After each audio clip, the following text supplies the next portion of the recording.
मेरे प्यारे देशवासियों, अब मन की बात में एक ऐसे विषय की बात जो हम सबके दिलों के बेहद करीब है।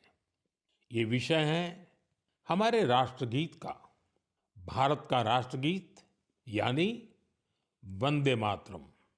एक ऐसा गीत जिसका पहला शब्द ही हमारे हृदय में भावनाओं का उफान ला देता है। वंदे मातरम, इस एक शब्द में कितने ही भाव है, कितनी ऊर्जाएं हैं। सहज भाव में ये हमें माँ भारती के वात्सल्य का अनुभव कराता है। यही हमें माँ भारती की संतानों के रूप में अपने दायित्वों का बोध कराता है।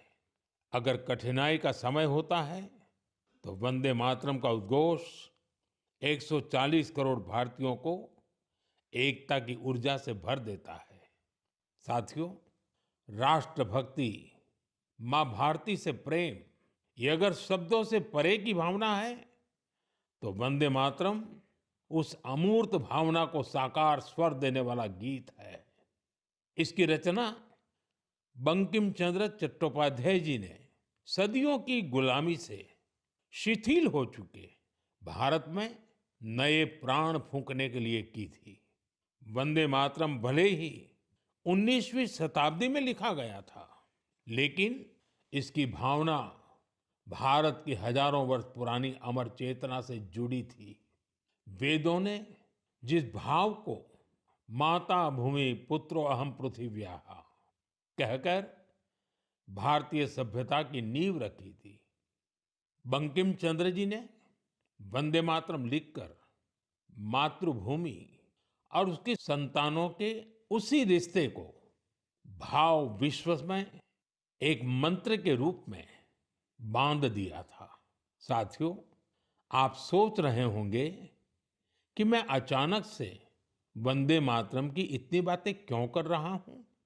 दरअसल कुछ ही दिनों बाद 7 नवंबर को हम वंदे मातरम के 150वें वर्ष के उत्सव में प्रवेश करने वाले हैं।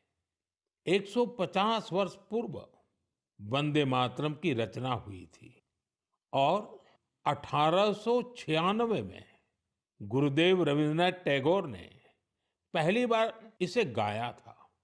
साथियों, वंदे मातरम के गान में करोड़ों देशवासियों ने हमेशा राष्ट्र प्रेम के अपार उफान को महसूस किया है। हमारी पीढ़ियों ने वंदे मातरम के शब्दों में भारत के एक जीवंत और भव्य स्वरूप के दर्शन किए हैं। सुजलाम सुफलाम मलयज शीतलाम शस्य श्यामलाम मातरम वंदे मातरम। हमें ऐसा ही भारत बनाना है। वंदे मातरम हमारे इन प्रयासों में हमेशा हमारी प्रेरणा बनेगा। इसलिए हमें वंदे मातरम के 150वें वर्ष को भी यादगार बनाना है। आने वाली पीढ़ी के लिए ये संस्कार सरिता को हमें आगे बढ़ाना है। आने वाले समय में वंदे मातरम से जुड़े कई कार्यक्रम होंगे, देश में कई आयोजन होंगे। मैं चाहूंगा हम सब देशवासी वंदे मातरम के गौरवगान के लिए स्वतः स्फूर्त भावना से भी प्रयास करें। आप मुझे अपने सुझाव हैशटैग वंदे मातरम 150 के साथ जरूर भेजिए। हैशटैग वंदे मातरम 150। मुझे आपके सुझावों का इंतजार रहेगा और हम सब इस अवसर को ऐतिहासिक बनाने के लिए काम करेंगे।